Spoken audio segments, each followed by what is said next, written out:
I would start off by saying it's not really that big of a surprise. I think most of us have been waiting for that to happen and expecting that to happen as the siege of Gaza and then the military incursion into Gaza proceeded.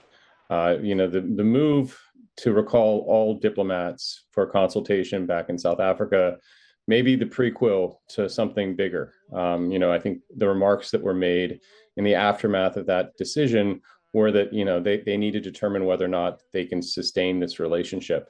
And so that could lead to a complete breakdown in relations between South Africa and Israel. And I think it's important from a contextual point of view to point out that South Africa is not the only country that's done this. But it's one thing to recall the diplomats, but also another one in terms of, how do you explain why is it that South Africa does not have an ambassador in Israel? Yeah, so this goes back historically to the calls that South Africa has made and the ANC party has made over a long period of time, referring to Israel's occupation of the West Bank and its treatment of Gaza as apartheid. It's referred publicly to what's happening right now with the military incursion into Gaza as being potentially a genocide. They refer to it as collective punishment. These are all international humanitarian law terms that are being thrown around to frame what's happening that Israel is doing in light of crimes against humanity, or at least crimes against international law. And so South Africa made the decision a couple of years ago to downgrade its diplomatic relations with Israel.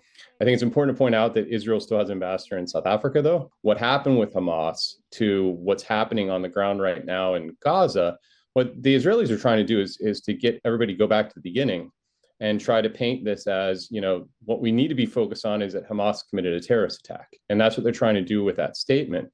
And there's a lot of concern about how South Africa responded in the first 48 hours and thereafter to that attack and didn't really focus on what happened. And if you go back to the struggles in South Africa, one of the things that I think is really important to point out, and a lot of people back in South Africa have pointed out, is that the ANC was committed to an armed struggle in accordance with international humanitarian law.